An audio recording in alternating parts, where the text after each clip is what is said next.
থাকবে না। বাংলাদেশের স্বাধীনতা সার্বভৌমত্ব ইসলাম রক্ষার জন্য আমরা যুবকেরা জীবন দিয়ে হলেও এই স্বাধীনতা সার্বভৌমত্ব অটুট রাখবো ইনশাআল্লাহ।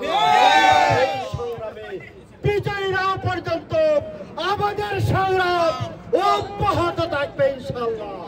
উপস্থিত মানবাধিকার কর্মীবৃন্দ, আসসালামু আলাইকুম ওয়া রাহমাতুল্লাহি ওয়া বারাকাতুহু। আপনারা এই বই আবহাওয়া বৃষ্টি উপেক্ষা করে দীর্ঘক্ষণ বক্তব্য শুনছেন। আমি অত্যন্ত সংক্ষেপে দুটি কথা বলবো। বাংলাদেশের স্বাধীনতা সার্বভৌমত্ব ভারতের হাতে অর্পণ করে শেখ হাসিনা পুতুল, আমি মনে করি, বিশ্বাস করি বাংলাদেশের স্বাধীনতা কেউ হরণ করতে পারবে না। যদি আমরা সঠিকভাবে প্রতিবাদ করতে পারি, বাংলাদেশের মানুষ যদি জেগে ওঠে স্বাধীনতা সার্বভৌমত্বের চেতনায়, তাহলে অবশ্যই আমরা ইন্ডিয়ার সেই যে ষড়যন্ত্র এবং বাংলাদেশের যে সার্বভৌমত্ব তারা যে হরণ করেছে, আমরা বাংলাদেশ সার্বভৌমত্ব অবশ্যই ফিরিয়ে আনবো। বাংলাদেশে গণতান্ত্রিক সরকার প্রতিষ্ঠিত হবে এবং বাংলাদেশের সাথে যত অবৈধ চুক্তি হয়েছে সেই চুক্তিগুলা বাতিল হবে একদিন। সেই প্রত্যাশা রেখে সংগ্রাম লড়াই অব্যাহত রাখার আহ্বান জানিয়ে বাংলাদেশে যে করিডোর ট্রানজিট চুক্তি হয়েছে অবিলম্বে এটা বাতিল করে বাংলাদেশের স্বাধীনতা সার্বভৌমত্বকে রক্ষার উদ্দেশ্য প্রধান অতিথির বক্তব্য নিয়ে আসছেন আন্তর্জাতিক বিশিষ্ট আইনজীবী, যিনি মানবাধিকার নিয়ে, বাংলাদেশের অধিকার নিয়ে, বাংলাদেশের মানুষের অধিকার এবং বাংলাদেশের গণতন্ত্র ফিরিয়ে আনার জন্য যিনি প্রতিটি দেশে দেশে গিয়ে কাজ করছেন, আমাদের সকলের পরিচিত জনাব ব্যারিস্টার আবু বকর মোল্লা। এখন কথা বলবে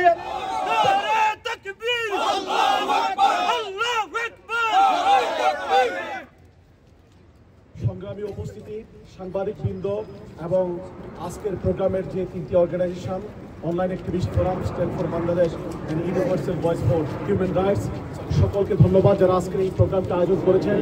দেশের মানুষকে ভালোবেসে দেশের মানুষের স্বাধীনতা রক্ষা করার সংকল্প নিয়ে যারা আজকের বৈরী পরিবেশে আজকে এই প্রোগ্রামটা আয়োজন করেছেন, সবাইকে আগে সালাম, আসসালামু আলাইকুম। প্রিয়, বাংলাদেশের ভিতর দিয়ে ভারতকে করিডোর দিয়েছে, এটির নাম ট্রানজিট নয়। সরকার ভুল কথা বলছে। আমাদের ইউরোপিয়ান ইউনিয়নের নাকি ট্রানজিট রয়েছে। ইউরোপিয়ান ইউনিয়ন একটি লিগ্যাল এন্টিটি। সকল ইউরোপিয়ান ইউনিয়নভুক্ত সকল দেশের মধ্য দিয়ে ট্রেন যাতায়াত করে, এটি কোনো করিডোর নয়। কিন্তু হাসিনা ভারতকে যা দিয়েছে এটি একটি করিডোর। আপনার আমার দেশের ভিতর দিয়ে আপনার আমার অধিকার খর্ব করে, আপনার আমার অধিকারের সাথে বৃদ্ধাঙ্গুলি প্রদর্শন করে, আপনার আমাদের সাথে কোনো কনসালটেশন না করে শেখ হাসিনা তাকে ক্ষমতায় বসানোর দাসখত চুক্তির বিনিময় হিসেবে ভারতকে করিডোর দিয়েছে। এই করিডোর কি আপনারা মানেন? ব্রিটেন প্রবাসী বাঙালিরা, আমি ভারতকে বলতে চাই, বাংলাদেশের সাথে, বাংলাদেশ নামক রাষ্ট্রটির সাথে কোন ট্রানজিট চুক্তি তোমাদের হয় নাই। তোমাদের সাথে শেখ হাসিনার দাসখতের করিডোর চুক্তি হয়েছে। এই চুক্তি বাংলাদেশের সাথে নয়, এই চুক্তি বাংলাদেশের জনগণের সাথে নয়। সুতরাং যেই চুক্তি বাংলাদেশের সাথে নয়, বাংলাদেশের জনগণের সাথে নয়, সেই চুক্তিকে আমরা ঘৃণা ভরে প্রত্যাখ্যান করছি এবং আমরা এই অবৈধ করিডোর দেওয়াকে কখনোই মেনে নেবে না। বাংলাদেশের জনগণ দেশে বিদেশে আন্দোলন করে সত্যিকার অর্থে বিজয় অর্জন করে বাংলাদেশের স্বাধীনতা সার্বভৌমত্বের বিরুদ্ধে যেটি চরম অপমানজনক করিডোর দেওয়া হয়েছে তাকে প্রত্যাখ্যান করবে এবং বাংলাদেশের সত্যিকার সীমানা পুনরুদ্ধার করবে ইনশাআল্লাহ। এই দাবিতে এই মানববন্ধনে এই বৃষ্টি উপেক্ষা করে আপনারা সফল করেছেন। আপনাদেরকে অসংখ্য ধন্যবাদ। আজকে আমাদের সংক্ষিপ্ত করতে হয়েছে, আমি আবারও দুঃখ প্রকাশ করছি। ভিত্তি করেই আজকে সবাই একত্রিত হয়েছেন, সবাই বাংলাদেশকে ভালোবাসেন এবং বাংলাদেশের এই করিডোর যেটা দেওয়া হয়েছে অবৈধভাবে, শেখ হাসিনা যেটা করিডোর দিয়েছে এটা সম্পূর্ণ বানোয়াটি এবং বাংলাদেশকে প্রেম প্রীতি দেখানোর জন্য এই করিডোর দেওয়া হয়েছে। বাংলাদেশের মানুষের সাথে এবং রাজনৈতিক নেতৃবৃন্দের সাথে কোনো কনসালটেশন ছাড়াই এই করিডোর দেওয়া হয়েছে। তাই ব্রিটিশ বাংলাদেশি সবাইকে নিয়ে আমরা একত্রিত হয়েছি এই বৈরী পরিবেশে। তাই আজকের এই প্রোগ্রামটা হয় যদি বাতিল না করা হয় তাহলে আমরা বাংলাদেশ হাই কমিশন সহ অন্যান্য ইয়েগুলো আমরা ঘেরাও করবো এবং বাংলাদেশ সহ তথা ইউরোপীয় ইউনিয়ন এবং মানবাধিকার বিভিন্ন সংস্থা নিয়ে আমরা একটি বিরাট প্রোগ্রাম দিতে বাধ্য। সাবেক ছাত্রদল নেতা সিলেট মহানগর রানু মিয়া আজকে যে মানবাধিকারের ব্যানারে লন্ডনের আলতাবালি পার্কে এই বিশাল বিক্ষোভের আয়োজন করা হয়েছে, এখানে আপনার বক্তব্য কি এবং বাংলাদেশ জাতীয়তাবাদী দল বিএনপির বক্তব্য কি? ধন্যবাদ কসবা টিভি। আজকে আমরা আমাদের মানবাধিকার, আমাদের মৌলিক অধিকার এবং স্বাধীনতা সার্বভৌমত্ব রক্ষার জন্য আমরা আজকে আলতাবালি পার্কে উপস্থিত হয়েছি এই সরকারকে মেসেজ দেওয়ার জন্য যে বাংলাদেশ একটি স্বাধীন এবং সার্বভৌম রাষ্ট্র। এই বাংলাদেশ 20 কোটি মানুষের বাংলাদেশ, এই বাংলাদেশ মুক্তিযুদ্ধদের বাংলাদেশ, এটা কোনো শেখ পরিবারের বাংলাদেশ নয়। বর্তমানে গণতন্ত্রের নামে যে গণহত্যা, যে অমানবিক নির্যাতন, যে মানবাধিকার লঙ্ঘন হচ্ছে, এই সরকার বাংলাদেশকে একটি অগণতান্ত্রিক, অকার্যকর এবং একটি ব্যর্থ রাষ্ট্র করার পরিকল্পনা করতেছে এবং তারা বাংলাদেশকে একটি ভারতের অঙ্গরাজ্য করার পরিকল্পনা করতেছে।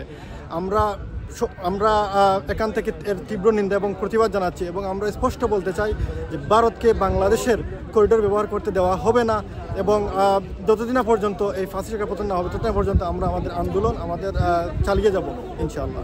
ধন্যবাদ আপনার। শামসুল ইসলাম, সুনামগঞ্জ সরকারি কলেজের সাবেক বাংলাদেশ ইসলামী ছাত্র শিবিরের সেক্রেটারি, আজকে লন্ডনে যেই বিক্ষোভ সমাবেশটি হচ্ছে এটাতে আপনার অংশগ্রহণ করার কারণ কি? ধন্যবাদ ইউকে কাসবা টিভিকে।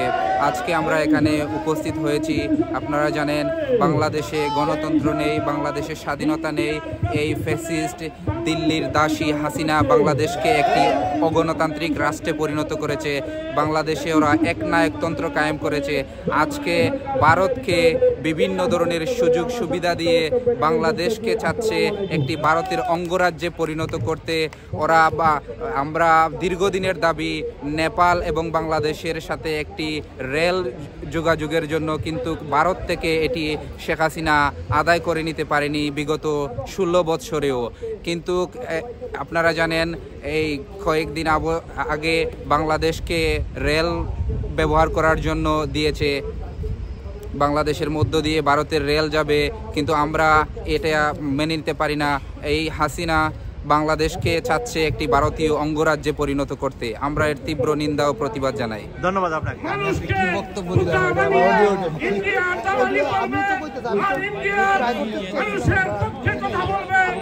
আজকে দেখেন দলপন্থী কোথায় আজকে বাংলার কাছে নতজানু পররাষ্ট্রনীতি, এই সরকারকে আমরা দেখতে চাই না। এই সরকারের প্রথম চাই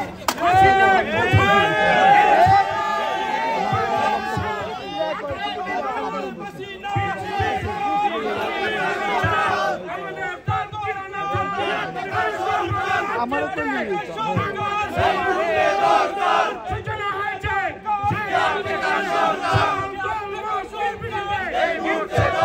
রফিক আহমেদ, বাংলাদেশ জাতীয়তাবাদী দল বিএনপির সাবেক নেতা, সিলেট জেলার। আজকে যে আলতাবালি পার্কে এই সমাবেশের আয়োজন করা হয়েছে, এই সমাবেশে বিএনপির পক্ষ থেকে আপনার বক্তব্য কি? আসসালামু আলাইকুম। ধন্যবাদ মাসুদ ভাই, আপনি এই ওয়াদারে আওয়ার জন্য আমি আহ্বান জানাচ্ছি। আমি বেশি কথা না বলে আমি সংক্ষিপ্ত কথা বলছি। বাংলাদেশে যে করিডোর শেখ হাসিনা ব্যবহার করার জন্য, ইউজ করার জন্য দিচ্ছে, এগুলা প্রতিবাদে এই জায়গায় মানুষ সমত হচ্ছে। এই প্রতিবাদ আমরা এখানে জানাচ্ছি এবং এটা বন্ধের দাবিতে আমরা প্রতিবাদ করছি এবং সকল নেতাকর্মীর মুক্তি কামনা করে আমি এখানেই শেষ করছি। ধন্যবাদ আপনাকে। ট্রেন যাবে, কোন ধরনের ট্যাক্স আমাদেরকে দেবে না, আমাদের নিরাপত্তা বিঘ্নিত হবে। সেজন্য আমরা আজকের এই সমাবেশ থেকে বলতে চাই, বাংলাদেশের বুক চিরে ইন্ডিয়ার কোন ট্রেন ভারতে যাবে না। আপনাদের সবাইকে আরো বলিষ্ঠ ভূমিকা পালন করার আহ্বান জানিয়ে আমি আমার সংক্ষিপ্ত হবে না।